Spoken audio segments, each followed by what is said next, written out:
Welcome to the lecture on starting in machine learning. In this video, we're going to be pretty basic. We're going to be bouncing all over the internet trying to download things to show you how to get set up to actually do machine learning. A lot of people see lots of code online, but don't know what to do with it. So this is what this video is about. Help you get started, help you get going. All right, so let's do that directly. So what we're going to do is machine learning is required to get a computer. So let's get a computer set up. We're going to use the Anaconda platform. So let's go ahead and do this real quick. And let's jump over to your web browser. If you go in your web browser to anaconda.com, and I'll leave the link in the description, you will come to this page here. And on this page, what you will see is it's selling itself, and the people want to sell you stuff. But it says governed, open source, secure, and scalable. Okay, so it is an open source platform. It is Python is the language. If you click free download here, this will take you to the downloads page. And then here, of course, they gotta get some information from you somewhere. So anyway, you'll click here. You will put in a very little bit of information and it will create an account for you. It will require you to put in an email address. So I don't know what they do with that email address, whether you'll be spammed or not, but you will have to put in an email address. This is going to be completely free, so don't worry. You're not going to pay anything. There's no paywall at the end. Once you go to this and fill all of this out, what you will end up with is this page. Okay, so you will say, welcome to Anaconda, ways to get started, blah, blah, blah, blah, blah, blah, blah. Okay, and then here it says choose your download. Well, I don't know what computer you're on. I'm on a Windows machine at this point. I will bounce between machines on purpose throughout the course just so you can see different ways that different computers operate. I traditionally like to work either on a Mac or on a Linux machine. Any of these will work. I tell people download the full Anaconda distribution. Yeah, you can download Miniconda. It only has essentials and dependencies. But if you don't know what you're doing yet, just download the whole thing. Yeah, it's going to be a lot of it download. It doesn't take that long. You click this graphical installer here, it will download the file for you, and within a few minutes, you will get the file. And you can run the installer just like you would any installer that you have. It's pretty easy. See, it's still downloading. Mine is downloading a little bit slow because I'm on a slow internet connection and I'm also recording video, so it makes the computer run just a little bit slower. All right, see, it's already downloaded, so this will be very quick for you to download this and install it. Once you have it installed and you navigate to wherever you put it on your machine, for example, in Windows, it probably will be somewhere under your start menu. You go to your start menu, and here you will see Anaconda. I actually have two of them installed. Don't worry about that for me. And then you would open this up and you can see Anaconda Navigator. This is often where people will start. The editor I'm going to use is Spider, and it's down here, and it's also listed. Some people like to use Jupyter Notebook. I'm absolutely fine with you using whatever you want. But the big thing is have an editor that you know how to use, and I'm going to be demonstrating Spider because I don't like Jupyter Notebooks. Just the way I program, the way I work, I often do lots of things that run on servers, and since I work on servers a lot, um, it requires the code to be all there, all place, all at once. I'm not editing the code while they go along. I'm just letting it run and run and run.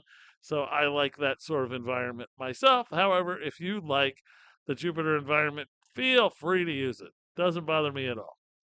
All right. So once you click the green circle, this is what you will see. This will pop up, and this is all the things that Anaconda already has loaded for you.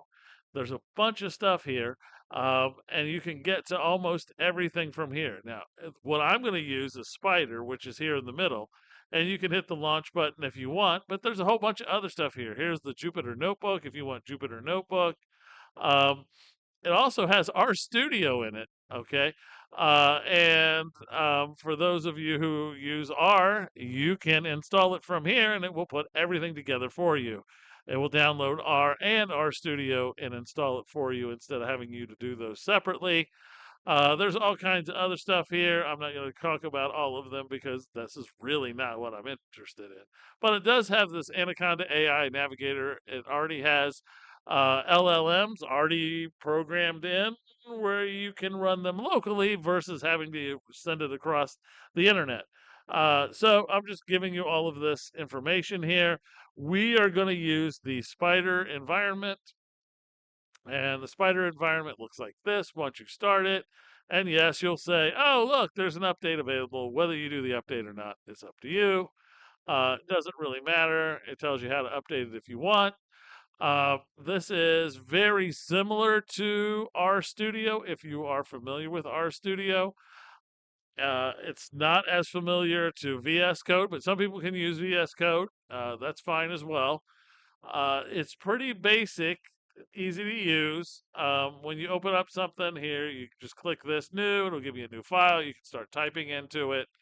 Here's a lecture where I make a picture. I'll show you how to do this later, but you type the code here and then you can execute the code and it comes out over here. It has a variable explorer, which I like because I like to see whether or not it calculated the right thing, a place for plots, and you can also look up files. So what I'll do here is I'm just going to run this really quick. I'm not going to explain this, but I will make it a little bit bigger for you to see. Um, at the beginning, you're going to import some libraries that we're going to need. And then here I've got some random number generation, and this just makes a picture. Okay, and I'll explain all of this in the next video, but I'm just going to show you what happens.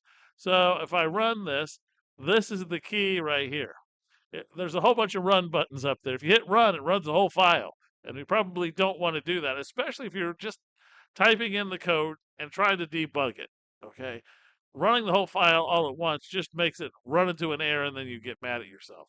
Okay, uh, there's all kinds of run blocks and things like that you could do, but this is the one that has the cursor on it and the little arrow runs the current selection, and you run it and it puts it over here in this window and it says important. Plots are in the plots tab. So notice I just made a plot here of X and Y. And I also have Variable Explorer, which I can actually look at the variables. Well, what is X1? And I can look at each of the individual values in it. So that makes it useful. We can do that for any of these. So if you want to look and make sure it calculated the right thing or what dimensions things are, this Variable Explorer is very, very nice in the sense that you don't have to constantly remember, well, how do I remember how to get the shape of this? How do I remember how to get the length? It's telling you right here the dimensions. It's telling you the values. It's telling you if it's a float, an integer, whatever it is. And this is why I like this editor. What I don't like about this editor is it's quite heavy in the sense that it takes up a lot of memory, and you'll notice that. So, like right now, I'm just running this. I guess I have R open as well, but it's my memory is at 64%, and I'm recording video. I have Adobe Acrobat open. I have Mozilla Firefox, Opera, and Chrome open. So there's a lot open, but it is pretty heavy. So if you're using this, just be aware of that. Pretty easy to use. The output will come down here and it will come out here. I can run this if you want to see what the rest of it does, where it pops out some output down there. You don't have to copy this. Okay. And notice it told me for my regression, here's my intercept and there's my slope. And I just have it printed out this way. But there's other ways you'll get to it, and we'll look at those as we go through the course. Right now, what I'm trying to get you to understand is how to get this program and be able to use it, because you see a lot of code online and you're like, how do I run that? How would I do that? Well, you have to do some things to get it to go. There are some online portals where you can do stuff. feel free to you do whatever you got to do, whatever you're comfortable with. But this is what I'm comfortable with. So this is what I'm going to show you because it's very familiar to those of you who are used to RStudio. And it's pretty powerful as well. And once we start using it, you'll see how powerful it is. All right, so this is where we are going to stop today. Hold on, let me go back over here. Um, and next time we'll actually start doing something. We're going to read in some data, make some basic pictures, and run a regression. So you can get ready for that. And we will see you in the next video.